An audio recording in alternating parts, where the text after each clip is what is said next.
नमस्कार अनि हार्दिक स्वागत छ कार्यक्रम समय सन्दर्भमा। आदरणीय दर्शक महानुभावहरू, हामीले यस कार्यक्रममा रहेर जनताका प्रत्यक्ष सरोकारका विषय वस्तुमा आधारित भएर कुराकानी गर्ने गर्दछौँ र देशमा स्थानीय तहको निर्वाचन सकिएको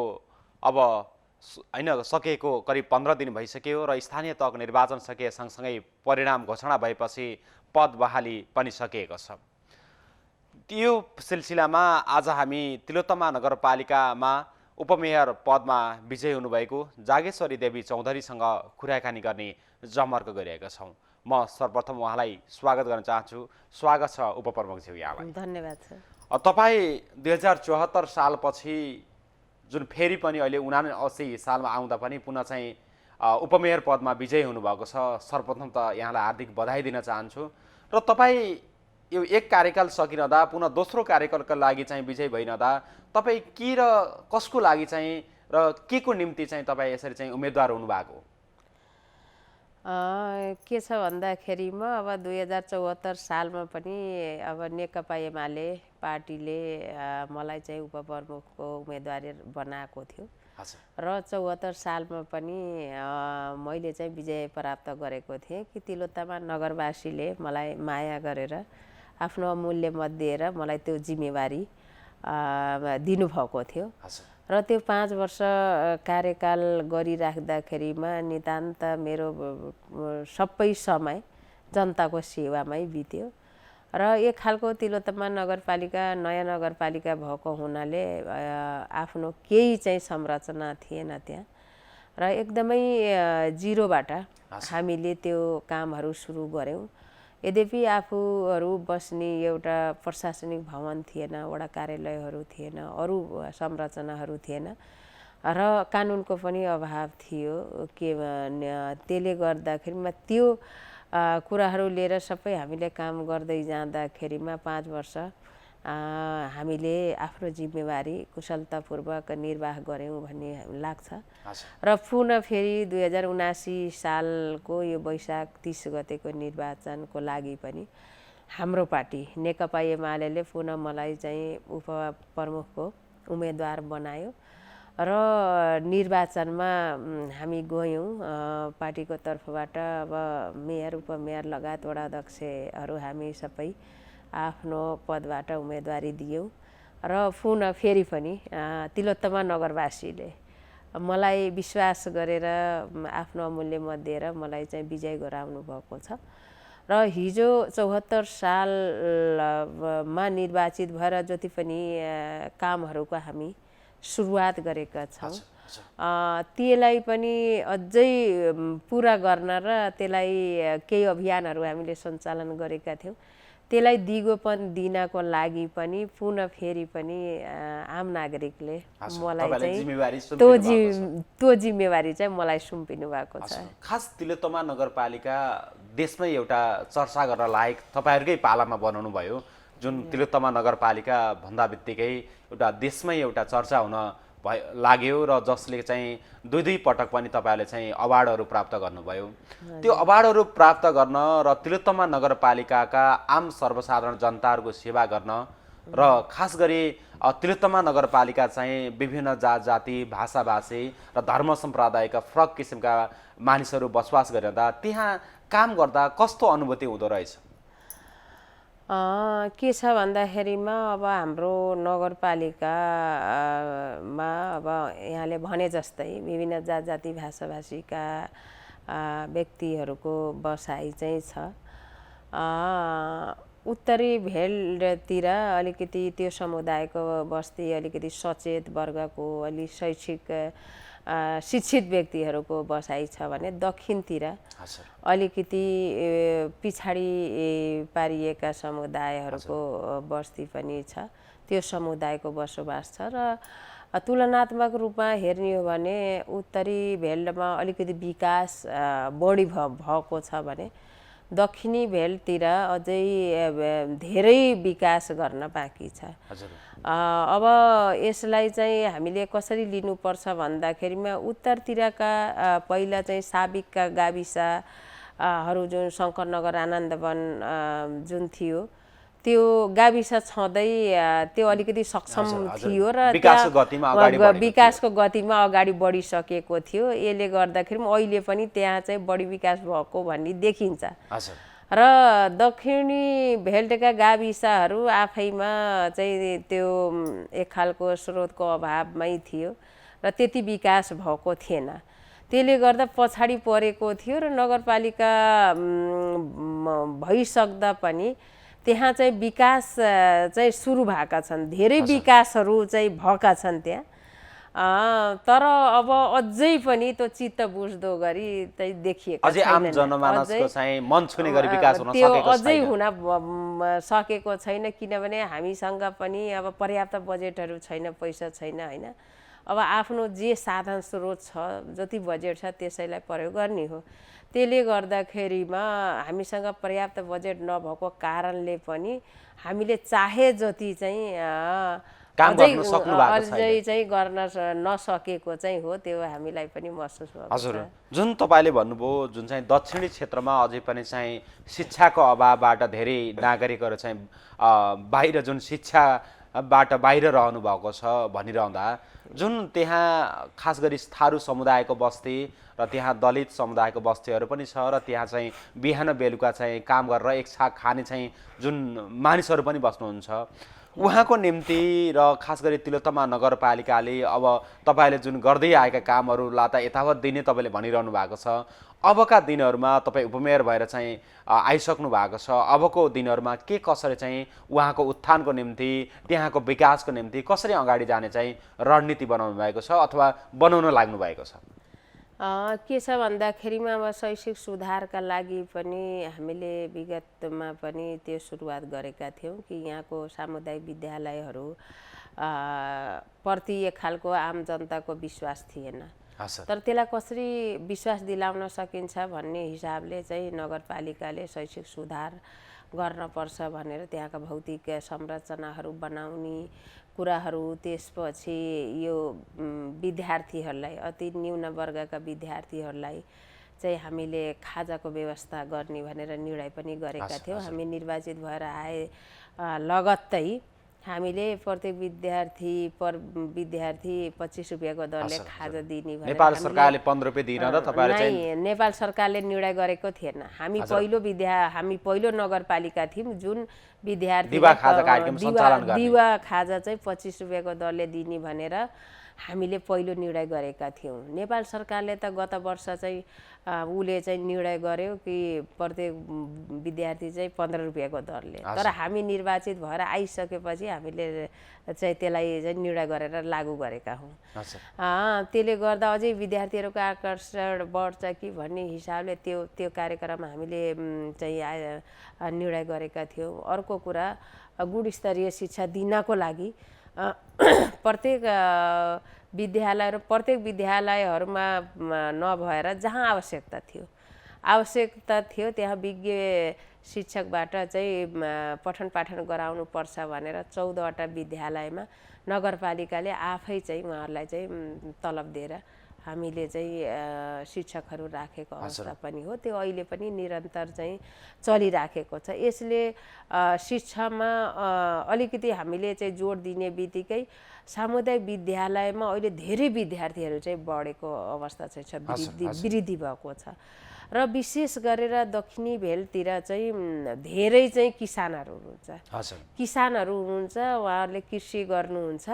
तर नगरपालिकाले सुरु चाहिँ गरेको छ। उहाँहरूलाई चाहिँ बिउ बिजनमा अनुदान दिनेदेखि लिएर अब गहुँको बिउमा हामीले 40% अनुदान दिएका छौँ। जो किसानहरूले चाहिँ यो पशुपालन गर्नुभएको छ उहाँले चाहिँ दुध जुन बेच्नुहुन्छ, अब हामीले प्रति लिटर 1 रुपियाँको दरले चाहिँ उहाँलाई अनुदान दिने कार्यक्रम पनि हामीले सुरु गऱ्यौँ। र देख्दाखेरिमा लिटर प्रति 1 रुपियाँ भन्दा सामान्य लाग्न सक्छ, तर समग्रमा हेर्दाखेरिमा हामीले गएको वर्ष चाहिँ 46 लाख चाहिँ हामीले अनुदान दुधमा मात्रै अहिले 50 लाखसम्म पनि गएको छ हैन। अनि तरकारी पकेट क्षेत्र भनेर हामीले त्यो तरकारी को बिउ बिजनहरू दिने, त्यसपछि त्यहाँ चाहिँ अरू साधन स्रोतहरू पनि दिने गरेका छौँ। यसले गर्दा विशेष गरेर दक्षिणी भेल्टमा कृषियोग्य जग्गा किसानहरू भएको हुनाले उहाँहरूलाई आधुनिकीकरण चाहिँ कृषिबाटै उहाँहरूलाई चाहिँ उहाँहरूको जीवन स्तर चाहिँ उकास्न सकिन्छ भन्ने लाग्छ।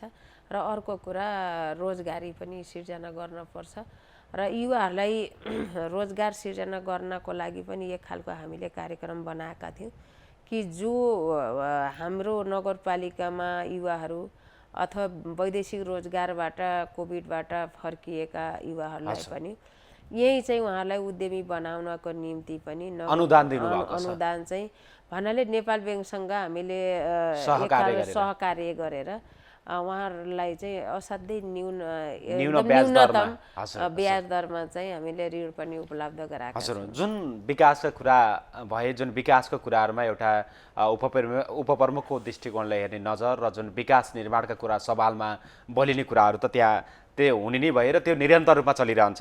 जुन तपाईँ उपप्रमुख हुँदा बित्तिकै तपाईँको अलिकति क्षेत्र चाहिँ अलिक फरक किसिमको छ। जुन फरक किसिमको क्षेत्रमा आउँदा जुन 5 वर्षको तपाईँले अनुभव पनि लिनुभएको छ, त्यो अनुभवले त्यो क्षेत्रलाई तपाईँले कस्तो देख्नुभयो र त्यसमा भएका विभिन्न समस्याहरू पनि थिए होला, ती समस्याहरू कस्ता पाउनुभयो?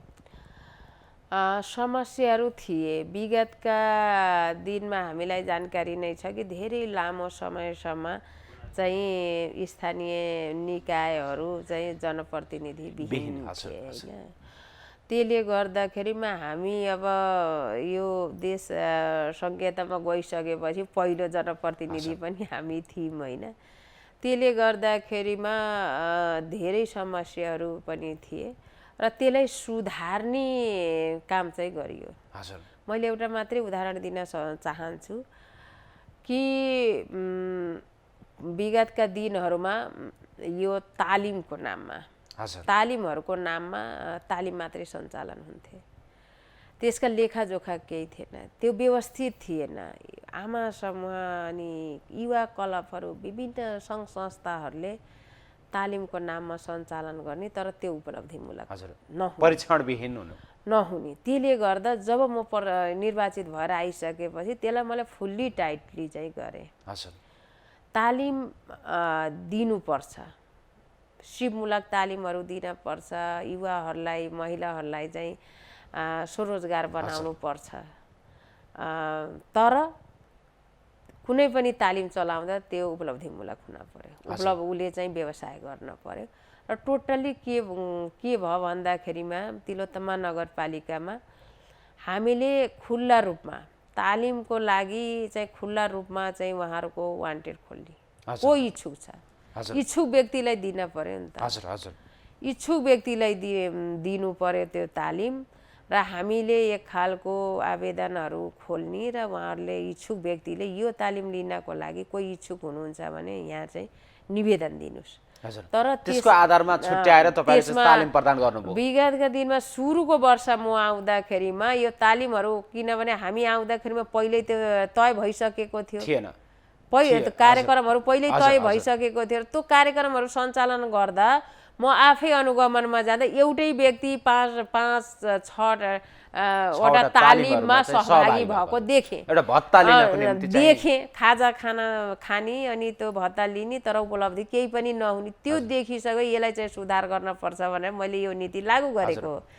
र त्यो आवेदन लिइसकेपछि एउटा त्यसमा के प्रस्ताव, एउटा चाहिँ प्रतिबद्धता जनाउन पर्थ्यो भन्दा यो तालिम लिइसकेपछि म अनिवार्य चाहिँ यो व्यवसाय गर्छु भनेर उहाँले प्रतिबद्धता जनाइसकेपछि लिखित रूपमा अनि बल्ल उहाँलाई तालिम दिनु। तपाईहरुले आत्मनिर्भर बन्नको निम्ति त्यो प्रयत्न गरेको कि किनभने त्यो लिइसकेपछि उहाँहरुले चाहिँ व्यवसाय हुन पर्यो, रोजगार हुन पर्यो, आफ्नो जीविकोपार्जन त चलाउन पर्यो नि भन्ने हिसाबले त्यसलाई चाहिँ सुधार गरेको। अहिले टोटली चाहिँ त्यो लागू भएको छ। तालिम हामीले दिन्छौँ, तर इच्छुक व्यक्तिलाई मात्रै, अनावश्यक व्यक्तिलाई हामीले दिन्छौँ। तपाई न्यायिक समितिमा बसेर पनि काम गर्नुभयो, त्यहाँ खास तिलोत्तमा नगरपालिका अहिले चाहिँ बढी मात्रामा चाहिँ सुसाइड हुने क्षेत्र, बढी मात्रामा चाहिँ महिला हिंसा हुने क्षेत्रमा पनि अहिले गरिन थालेको छ। धेरै चाहिँ त्यहाँका केसहरू बाहिर आउन लागिरहेका छन्। यस्तो अवस्थामा खास गरी तपाईँसम्म चाहिँ कस्ता किसिमका त्यो प्रवृत्तिका ती समस्याहरू ल्याएर जनताहरू आउनुभयो र ती प्रवृत्तिहरूका जनतालाई, ती चाहिँ समस्याहरूका जनताहरूलाई तपाईँले चाहिँ कसरी समाधान गर्नुभयो, ती समाधानका चाहिँ उपायहरू के कस्ता अपनाउनुभयो अथवा तपाईँले सक्नुभयो सक्नु भएन? के छ भन्दा अब संविधानले नै दिएको जिम्मेवारी अब उपप्रमुख चाहिँ न्यायिक समितिको संयोजक होइन। अब आम नागरिकको बुझाइ के छ भन्दा न्यायिक समिति भनेको सबै प्रकारका मुद्दाहरू न्यायिक समितिले हेर्छ भन्ने एक खालको बुझाइ छ। अर्को कुरा के छ भन्दाखेरिमा उहाँहरूलाई चाहिँ हामीले भोट दिएर जिताएको अनि हाम्रो समस्या मुद्दा किन नहेर्ने, सबै हेर्न पर्छ भन्ने एक खालको छ। तर त्यो चाहिँ छैन। न्यायिक समितिलाई पनि कानुनले आफ्नो क्षेत्र अधिकार तोकिदिएको छ होइन।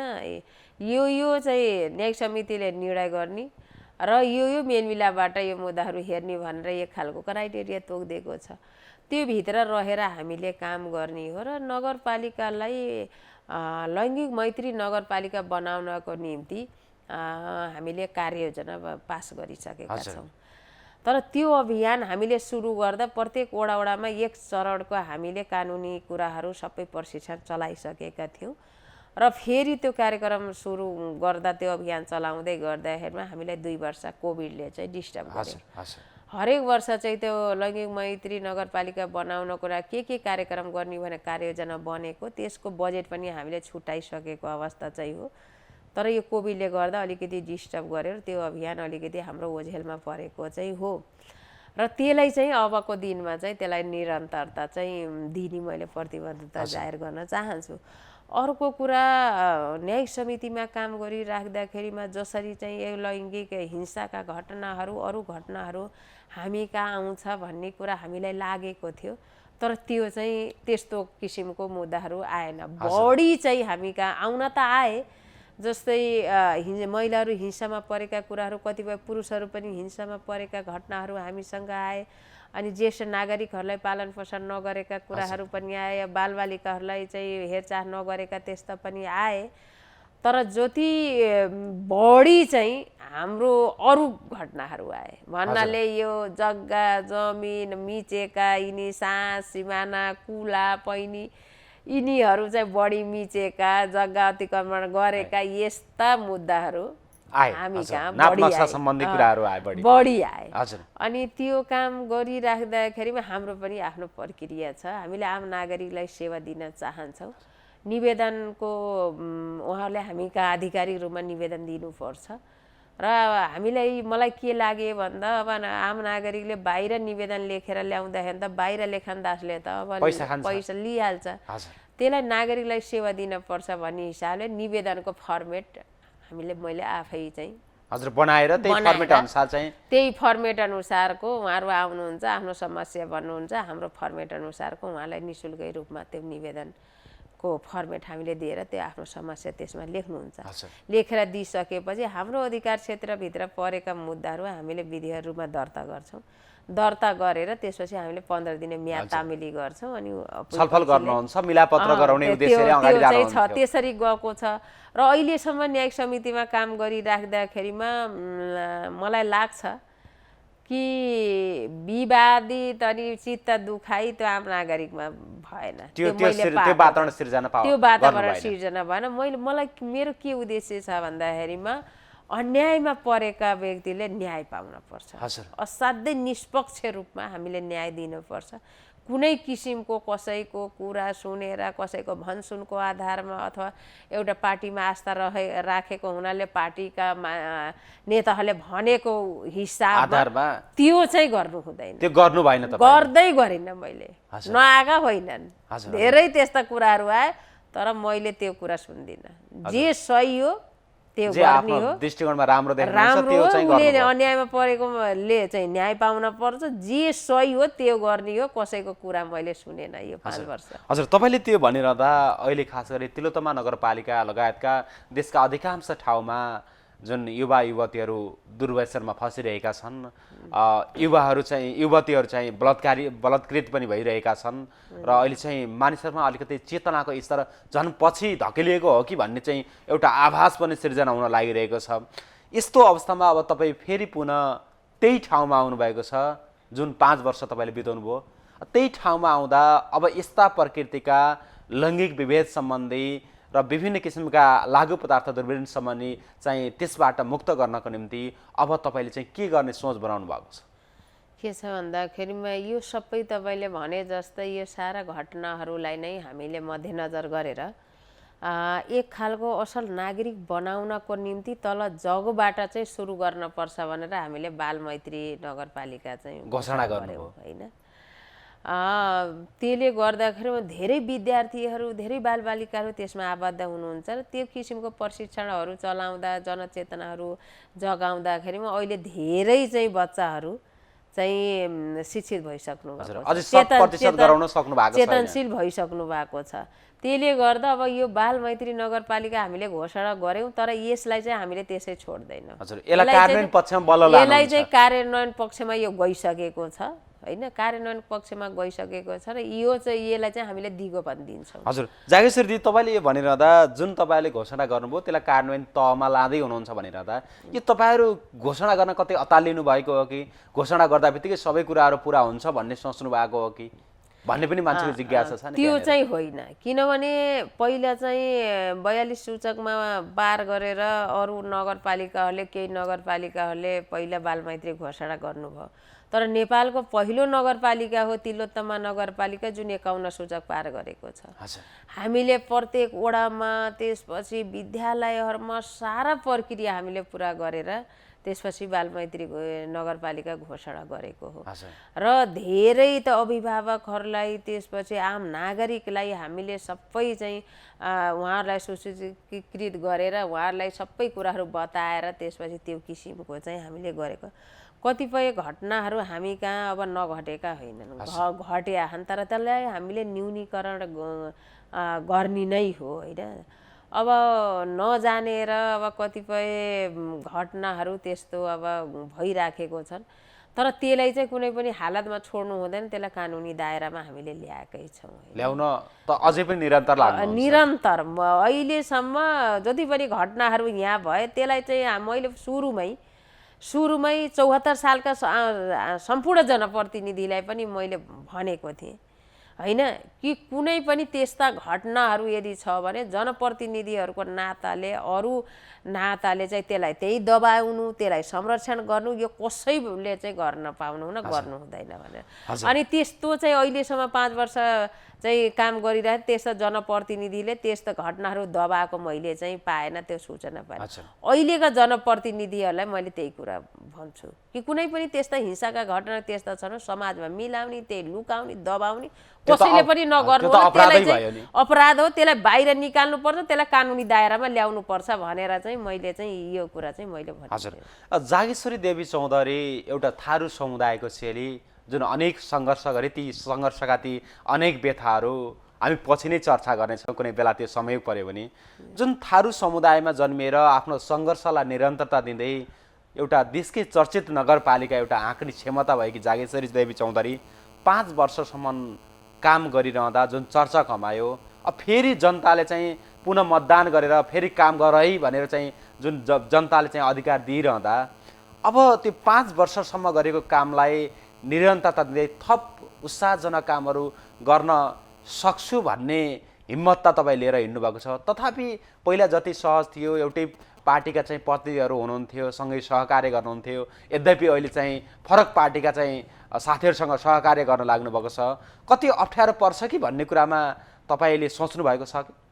मैले त्यो सोचेको छैन होइन, अप्ठ्यारो पर्ला ऊ होला मैले काम गर्न सक्दिनँ कि भनेर त्यो मैले सोचेको छैन। यद्यपि अब जनताले जे परिणाम, जनता जनार्दनले जे परिणाम दिनुभएको छ, जे निर्णय गर्नुभएको छ त्यसलाई चाहिँ हामीले स्वीकार्नै पर्छ होइन, स्वीकार्न पर्छ र जुन जनताले जिम्मेवारी हामीलाई दिनुभएको छ त्यो हामीले चाहिँ कुशलतापूर्वक निर्वाह गर्नै पर्छ। हामी जनताको सेवा चाहिँ गर्नुपर्छ र अहिले चाहिँ फरक पार्टीबाट निर्वाचित नगर प्रमुख हुनुहुन्छ, म फरक पार्टीबाट उपप्रमुख, अब वडा अध्यक्षहरू त्यही किसिमको हुनुभएको छ।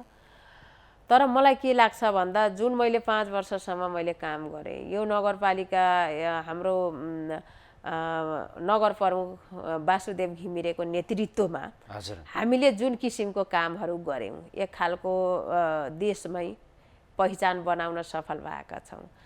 त्यसलाई चाहिँ निरन्तरता दिन म चाहन्छु हैन, त्यसबाट चाहिँ तल झर्ने त्यसलाई चाहिँ उ गर्ने त्यो मैले सोचेको तर त्यहाँनिर तपाईले चाहँदा बित्तिकै नहुने होला। तर कुरा के छ भन्दाखेरिमा फरक पार्टीबाट निर्वाचित नगर प्रमुख हुँदैमा त्यो कता बितिहाल्ने हो कि भन्ने मैले सोचेको छैन। हिजो चाहिँ निर्वाचनमा हामी आफ्नो आफ्नो पार्टीबाट हामी चाहिँ उम्मेदवार बन्यौँ र जनताले एक खालको निर्णय गर्यो, त्यसलाई चाहिँ हामीले स्वीकार गरेका छौँ र जनताको काम गर्नको निम्ति जोसुकै पार्टी भए पनि समन्वय सहकार्य चाहिँ रहन्छ, आवश्यक पनि छ तर रहन्छ पनि हैन, त्यही अनुसार तपाईहरु रहन्छ पनि। र मैले 5 वर्ष काम गरेर मैले अनुभव पनि सङ्कलन गरिसकेको छु। किनभने 5 वर्ष अब यो भन्दा पहिला चाहिँ सुरुमा त हामी नयाँ पनि थियौँ, अब कानुन थिएन के थिएन सबै हामीले गर्दै जाँदाखेरिमा अहिले एक खालको बाटोमा त हिँडालेका छौँ नि त। बाटो पत्ता लगाएको छ, बाटो पत्ता लगा त्यो बाटो गराउने भन्ने कुरा मात्र बाँकी त एक खालको हामीले सोचाएका छौँ। त्यसले गर्दाखेरिमा अझै के गर्न पर्ने यहाँ बाँकी छ, कसरी काम गर्ने भनेर मलाई अनुभव पनि छ। त्यसले गर्दा जनताको काम गर्नको लागि कुनै किसिमको त्यस्तो आपत्ति चाहिँ दुःख चाहिँ हुने छैन। यद्यपि फरक पार्टीबाट नगर प्रमुख त्यहाँ आउनु भएको भए पनि सहकार्य गर्दै तपाईहरु अगाडि सहकार्य गरेर यो आम नगरपालिकाको विकासको निम्ति जनताको सेवा गर्नको लागि समन्वय सहकार्य रहन्छ र त्यो गरिन्छ। हजुर, खास गरी हिजो मात्र तपाईहरुको कार्यपालिका सदस्यको निर्वाचन पनि भएको छ, तपाई पक्ष भनौँ अथवा नेकपा एमाले पक्ष काले जित्नु भएको छ, यसले गर्दा पनि तपाईलाई चाहिँ काम गर्ने एउटा आँट आयो भन्ने एउटा आँट सिर्जना गर्नुभएको हो कि? त्यो के छ भन्दाखेरिमा अब धेरै निर्णयहरू लगभग सबै निर्णयहरू केही एकाध निर्णयहरू चाहिँ अब नगर प्रमुखको पनि आफ्नो उस हुन्छ, हजुर, मातहतमा रहने गर्छ। तर धेरै निर्णयहरू चाहिँ कार्यपालिकाले निर्णय गर्ने गर्छ हैन। अब कार्यपालिका भनेको त एक खालको नगर सरकार हो हैन, नगर सरकार हो। अनि धेरै निर्णयहरू अब गर्ने अब यहाँका विकासका निम्ति अरू कुराहरू कार्यपालिकाबाट निर्णय गरेर जाने भएको हुनाले अब एक खालको मौसमबद्ध पार्टीको बहुमत छ त्यहाँ। हजुर, अब तपाईहरुका ती एजेन्डाहरू चाहिँ तपाईले सजिलैसँग पारित गराउन सक्नुहुन्छ, बहुमत छ। तर बहुमत भए पनि हामी जनताको कामको लागि समन्वय सहकार्य गरेर जान्छौँ, सबैसँग चाहिँ सहकार्य हुन्छ। तपाईले यो अहिले भर्खरै निर्वाचित भइरहँदा चुनावमा तपाईका घोषणापत्रहरू पनि सार्वजनिक गर्नुभएको थियो, त्यहाँ घोषणापत्रमा साँच्चीकै तिलोत्तमाको कायापलट गर्ने घोषणापत्र रहेको छ। त्यो कायापलट गर्न अब तपाईहरु कति सक्नुहुन्न? तपाईको चाहिँ अब 5 वर्षपछि हामी समीक्षा गर्नेछौँ र तपाईको काम गराइबाट हामीले चाहिँ बीचमा पनि समीक्षा गर्दैछौँ र ती कुराहरू ती घोषणापत्रमा लेखेका ती विषयवस्तुहरू चाहिँ अहिले पनि सक्छु भन्ने तपाईलाई लाग्छ? त्यो चाहिँ गर्न सकिन्छ। जनताको काम गर्नको लागि त राम्रा कामलाई त सबैले साथ दिन पर्यो नि त, नराम्रो काम पो गर्न भएन। हजुर, तर राम्रो काम गर्नको लागि त जनताको हितमा छ अनि यहाँको नगरपालिकाको विकास गर्नु छ हैन, त्यो राम्रो कुराको लागि त सबैले साथ दिन पर्यो नि त। हजुर, अनि त्यो त्यही अभियान लिएर तपाईहरु अगाडि बढिन्छ। हजुर, खास गरी चाहिँ अब जनताहरूले के भन्छन् भन्दा अब निर्वाचन हुँदा नेताहरू चाहिँ घर घरमा चाहिँ 10 चोटि ढोक्दिन आउने, तर निर्वाचन भएपछि फर्केर नहेर्ने, हाम्रा गुनासाहरू हाम्रा समस्याहरू नहेर्ने प्रवृत्तिका भए अब यसलाई चाहिँ चेन्ज गर्नुपर्छ है भन्दा अलिकति जनताहरू जागेको अवस्था पनि छ। यस्तो अवस्थामा जागेश्वरी देवी चौधरी निर्वाचित भएको पनि 12-15 दिन भइसके, यो बीचमा जनताको बीचमा कतिको जानुभएको छ, जनताहरूले के भनेका छन्, यो बारेमा पनि बताइदिनुहोस् न। त्यो जनताहरूको त्यो गुनासो राख्ने त्यो भड्ने त्यो स्वाभाविक हो। त्यो हामीले चाहिँ मैले चाहिँ त्यसलाई चाहिँ स्वाभाविक मान्छु किनभने उहाँहरूले हामीलाई भोट दिएर एक खालको जिम्मेवारी दिनुभएको छ त्यति भड्ने उहाँहरूको अधिकार पनि छ तर रह्यो सवाल के छ भन्दा हामी निर्वाचित भएर पनि अब जसरी भोट मागेर घर घर जान सकियो त्यो निर्वाचित भइसकेपछि त्यो नगएको स्वाभाविक हो किनभने जिम्मेवारी पनि धेरै थियो यत्रो ठुलो नगरपालिका अब धेरै कामहरू गर्न पनि असाध्यै जनताको सेवामै बिजी भइयो र आफ्नो व्यक्तिगत काममा यो 5 वर्ष कहिले पनि आफ्नो व्यक्तिगत काममा लागिएन त्यसले गर्दाखेरिमा जनताकै काममा थियो त्यो घर घरै आउन पर्छ भन्ने कुरा त स्वाभाविक हो तर त्यो सम्भव नहुँदो रहेछ समग्र रूपमा यो नगरपालिका विकास कसरी गर्ने अनि समग्र रूपमा यो जनतालाई सेवा कसरी दिने सुविधा कसरी दिने भन्ने विषयमा सोचाइ हुँदो रहेछ र त्यो कामप्रतिको उत्तरदायित्व बढ्ने भएको हुनाले चाहिँ जान नसकेको कुरा कामप्रतिको एकदम उत्तरदायी बढेको भएर त्यो फेरि घर घर जान त्यस्तो सम्भव नभएको हो त्यसलाई चाहिँ त्यसरी बुझ्न पर्छ भन्ने मलाई लाग्छ र फेरि पनि अब निर्वाचित भएको त म त 13 गते हो होइन 13 गते त्यही दिन राति मात्रै मतगणना सिद्धियो र 13 गते मात्रै बिहान चाहिँ घोषणा भयो त्यही दिन शपथ भयो अनि त्यसपछि पदबहाली पनि त्यही दिन भयो पदस्थापन भनौँ त्यही 13 गते भयो लगत्तै 18 गते चाहिँ यो चाहिँ कार्यपालिकाको निर्वाचन भएको हुनाले अलिकति अब त्यतातिर अब त्यो कार्यपालिकामा अब एक खालको पार्टीको पनि जिम्मेवार व्यक्ति भएको हुनाले होइन त्यसले गर्दाखेरिमा पार्टीको पनि जिम्मेवार व्यक्ति भएको हुनाले अलिकति त्यतातिर व्यस्त भएको भएर त्यो जान पाउनु भएको छैन मतदाताको घर घरमा चाहिँ तर अब कार्यक्रम बन्दैछन् अब गइन्छ